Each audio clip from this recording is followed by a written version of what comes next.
করছো?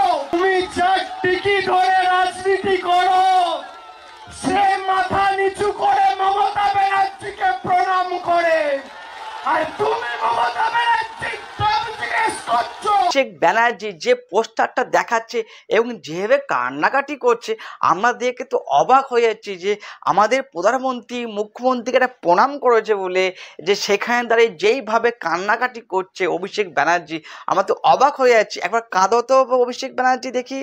তুমি মমতা ব্যানার্জির নাম জিজ্ঞেস করছো। আজকের এই ভিডিওটা আপনার কাছে নিয়ে এসেছি সন্দেশখালী, সেই ভিডিওটা আপনার প্রথম থেকে একবার দেখুন। ভাইরাল একটা নিউজ ছোট্ট করে আপনারা দেখাচ্ছি, দেখুন একবার।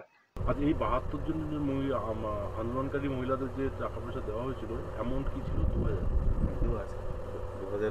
শুনলেন যে সন্দেশখালী যে বক্তব্য আপনারা শুনতে পারেন ভিডিও মাধ্যমে, এটা নাকি এডিট, টিএমসির লোকেরা নাকি এটা এডিট করে বসিয়েছে। এটা কিন্তু তাদের বাড়ির লোক, তার ছেলে এবং মা এবং নিজে পর্যন্ত এই কথা বললো। সে কথা আপনারা শুনুন যে সন্দেশখালীতে কীভাবে এডিট করে সেই জায়গাটা বসিয়ে মিথ্যে প্রচার করছে বিজেপির নামে।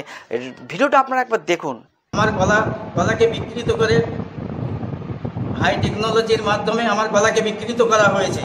সব টিএমসির ষড়যন্ত্র, সব টিএমসি চক্রান্ত করে পরিকল্পিতভাবে মানে আমাদের এই বিজেপি করার অপরাধে আমাদের শাসানোর জন্য এই সবগুলো করেছে। বাবার ছবির উপরে সম্পূর্ণ একটা মাস্টার এডিট করা হয়েছিল, ওখানে পুরো কথাগুলো সাজিয়ে সাজিয়ে বসানো হয়েছিল। এইবার আমি চাইছি যে সত্য সামনে আসুক। ব্যানার্জির যে ভিডিওটা এর মতো দেখালো, আমরা দেখলাম সন্দেশখালীর মায়েরা নাকি ২০০০ টাকা নাকি বিক্রি হয়ে গেছে। আমার তো অবাক হয়ে যাচ্ছে যে সন্দেশখালীর মেয়েদের এইভাবে অপমান করছে অভিষেক ব্যানার্জি। উনি বলছেন যে ২০০০ টাকার বিনিময়ে নাকি বিজেপি ওনাদের কিনে নিয়েছে। এটা কি সম্ভব? অত সহজ? সেটা কিন্তু অবাক হয়ে যাচ্ছি।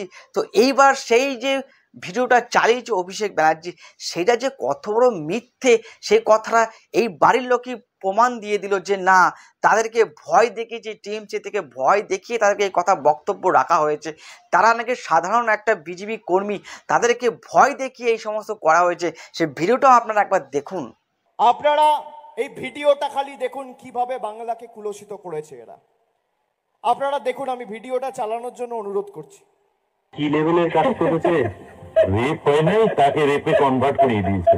আমি তো সেটাই করলাম, আমাকে আগে করে যদি বুঝিয়ে দিত তাহলে তো ওকে আমি রাজি হতাম। অভিষেক ব্যানার্জি যে থিয়েটার মতন করে একটা বড় পোস্টার মতন করে ওখানে যে ছবিগুলো ভিডিওগুলো দেখাচ্ছিল, সেগুলো কিন্তু তার বাড়ির লোক এক্সপোর্ট করে দিল যে না, এগুলো সত্য না।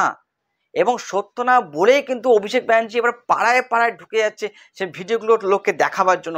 সেই ভিডিওটা আপনারা একবার দেখুন। আপনারা সবাই সন্দেশখালীর ভিডিও দেখেছেন। মহিলাদের ২,০০০ টাকা দিয়ে বিজেপির নেতারা মিথ্যা কমপ্লেন করিয়ে বলেছে তাদের সম্ভ্রম, তাদের ইজ্জত ২,০০০ টাকার বিনিময়ে বিজেপি নেতারা বিক্রি করে দিয়েছে দিল্লির। অভিষেক ব্যানার্জি যে মিথ্যে প্রচার সন্দেশখালী নিয়ে করেছে, এটা কিন্তু উনি সাকসেস হতে পারেনি। এই জন্য এই ভিতরে কি করেছে বন্ধুরা, অনেক ধরনের মশলাপাতি অ্যাড করে দিয়েছে যে বিজেপির লোকেরা নাকি সন্দেশখালীর মায়েদের ২,০০০ টাকা তাদের ইজ্জত কিনে নাকি দিল্লিতে বিক্রি করে দিয়েছে। এই বক্তব্য আমি না, খুদ এই রাজ্যের অভিষেক ব্যানার্জি বলছে। সে কথা তো আপনারা শুনেছেন, আবার আপনাদের শোনাবো। সন্দেশখালীর মায়েদের যে ইজ্জত আছে, সেই ইজ্জত নাকি বিজেপির লোকরা ২,০০০ টাকাতে কিনে দিয়ে সেই প্রধানমন্ত্রীর কাছে গিয়ে নাকি বিক্রি করে দিয়েছে, দিল্লির কাছে বিক্রি করা হয়েছে। এর থেকে আর অপমান কি করবে আমাদের মায়ের বোনেদের, কীভাবে এরা অপমান করছে আপনারা দেখুন। এনি কিন্তু সাকসেস হতে পারছে না। এর জন্য বিজেপিকে নোংরা কথা বলার জন্য পরিকল্পিতভাবে এই সমস্ত ভিডিওগুলো এডিট করেছে। রইল আবার সেই ভিডিওটা। মহিলাদের ২,০০০ টাকা দিয়ে বিজেপির নেতারা মিথ্যা কমপ্লেন করিয়ে বলেছে তাদের সম্ভ্রম, তাদের ইজ্জত ২,০০০ টাকার বিনিময়ে বিজেপি নেতারা বিক্রি করে দিয়েছে দিল্লির কাছে। মিথ্যে প্রচার যখন থেকে অভিষেক শুরু করেছে, সেখানে দাঁড়িয়ে কিন্তু আমাদের রাজ্যের বিজেপিরা কিন্তু পিছিয়ে নেই।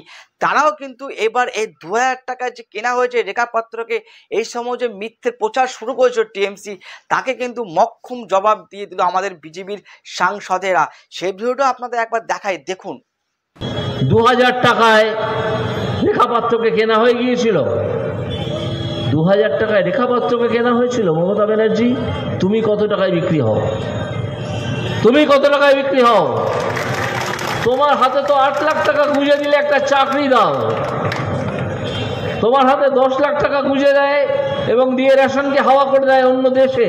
আপনারা দেখেন যে অভিজিৎ স্যারও কিন্তু স্পষ্ট কথা বলে দিয়েছে যে রেখা পাত্রকে নাকি 2000 টাকা কেনা হয়েছে, সেটা টিএমসিটা বলছে। এবার বিজেপি থেকেও কিন্তু বলা হলো যে আপনাদের মানে মুখ্যমন্ত্রী মমতা ব্যানার্জির দাম কত আছে, উনি নাকি 8 লাখ টাকায় 10 লাখ টাকায় বিক্রি হয়ে যায়। কেমন বিক্রি হয়ে যায়? 8 থেকে 10 লাখ টাকায় নাকি দিলে নাকি উনি চাকরি দিয়ে দেয়।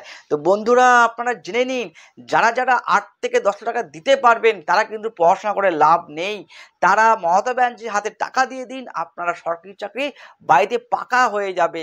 তো সেখান থেকে পড়াশোনা করে লাভ নেই। 8 থেকে 10 লক্ষ টাকা যদি থাকে আপনার, আপনি মুখ্যমন্ত্রীকে, মমতা ব্যানার্জিকে, টিএমসিকে যাকে দেবেন সেই আপনার চাকরি কনফার্ম করে দেবে। সেটাই তো অভিজিৎ স্যার বলতে চাইলো। এবং এই কথা যখন থেকে অভিজিৎ স্যার বলেছেন বিজেপির তরফ থেকে, তখন কিন্তু এদের এই প্রসঙ্গে কিন্তু ইলেকশন অফিসার যিনি আছেন, ইলেকশন যিনি চালান যে অফিসার, তাদের কাছে কমপ্লেন করতে টিএমসি ছুটে গেল। সেখানে কিন্তু সেই কমপ্লেন নেওয়া হয়নি। এবার কি হয়েছে, সেই কমপ্লেনটা সেই জায়গায় দিতে পারেনি বলে এবং অভিষেক কি করেছে, এবার পাড়ায় পাড়ায় নেমে গেছে। মুখ্যমন্ত্রীর দাম কত সে দাম দেখাবার জন্য একটা বড় পোস্টার নিয়ে হাতে নিয়ে মঞ্চে দাঁড়িয়ে আছে যে দেখুন মুখ্যমন্ত্রী মমতা ব্যানার্জির এই দাম। সেই ভিডিওটা আপনারা দেখুন। আমি আজকে মমতা ব্যানার্জির দাম বলতে এসেছি। মমতা ব্যানার্জির দাম, এই হচ্ছে মমতা ব্যানার্জির দাম, এই হচ্ছে মমতা ব্যানার্জির দাম। মমতা ব্যানার্জির দাম, তুমি যার টিকি ধরে রাজনীতি করো সে মাথা নিচু করে মমতা ব্যানার্জিকে প্রণাম করে, আর তুমি মমতা ব্যানার্জির দাম জিজ্ঞেস করছো। এই মমতা ব্যানার্জির দাম বাংলার 10 কোটি মানুষের দাম, সতীশ সামন্তর বিপ্লবী মাটির দাম। যে নরেন্দ্র মোদীর টিকি ধরে তুমি রাজনীতি করো সে মাথা নিচু করে প্রণাম করছে মমতা ব্যানার্জিকে। এটা বাংলার মাটি। টিএমসির লোকেরা যে বারবার করে যে ফটোটা দেখাচ্ছে, যে মুখ্যমন্ত্রী এবং প্রধানমন্ত্রীর যে নমস্কার করা ফটোটা সবার সামনে দেখাচ্ছে, সেই ব্যাপারে আপনাদের বলে দিই যে হ্যাঁ, কোনো এক সময় তারা নিজেদের মধ্যে কথাবার্তা শুরু হওয়ার আগে নিজেদেরকে সম্মান জানাবার জন্য তাদেরকে প্রণাম করেছিল। সে প্রথমবার সামনে এসেছিল, তখনও তৃণমূল এই প্রণামটাকে কিন্তু আমাদের রাজ্যে টিএমসিরা কি করছে, এই ফটোটাকে নিয়ে রাজনৈতিক রং দিয়ে দিয়েছে। যাই হোক না কেন, যদি অভিষেক ব্যানার্জি যিনি যে বক্তব্য রাখলেন, উনি যদি সত্যি আমাদের প্রধানমন্ত্রীকে ঝোঁকাতে পারেন, তাহলে তো আমরা দেখতে পারতাম যে আমাদের রাজ্য থেকে যে এত কোটি কোটি টাকা কেন্দ্রের কাছে পাই আমরা, সেই টাকা তো আপনারা আনতে পারেননি। আমরা তো এই জন্য সেই দিনটার জন্য ওয়েট করছি যে কবে আমাদের রাজ্য থেকে ঠিকঠাক হিসাব দেওয়া হবে।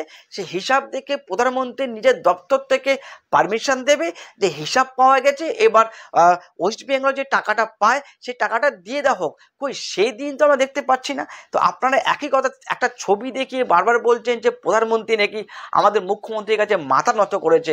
আরে স্যার, বা যারাই এই সমস্ত ভিডিও বা এই ফটোগুলো আপনার সোশ্যাল মিডিয়ায় ছাড়ছেন না, এটা হচ্ছে জেনে নেবেন যে মুখ্যমন্ত্রীর থেকেও কিন্তু প্রধানমন্ত্রী বড় একটা পদ, তাদের পাওয়ার কিন্তু মুখ্যমন্ত্রী থেকেও ডবল। এটা আপনি মানবেন?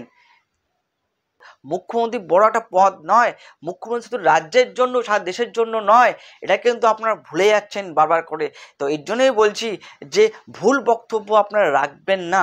টাকাগুলো আমাদের রাজ্যের জন্য নিয়ে আসুক, সেই রাজ্যের জন্য যেই সমস্ত হিসাব দিতে হবে সে কেন্দ্রকে সেই হিসাবটা দুক, হিসাবে দিয়ে সেই টাকাটা নিয়ে আসুক, এটা তো আমরা চাই। লাস্ট ভিডিও আপনার জন্য আমি দেখাচ্ছি যে অভিষেক বন্দ্যোপাধ্যায় উনি একটা মঞ্চ থেকে একটা অডিও লোককে শোনাতে চেয়েছে, সে অডিওটা আপনাকে শুনুন। আপনাকে খালি একটা অডিও ক্লিপ শোনাবো, মেদিনীপুরের মাটিকে কিভাবে কুলস্থ করছে।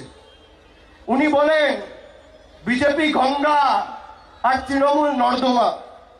আমি খালি একটা অডিও ক্লিপ আপনাদের শোনাবো, শুনুন।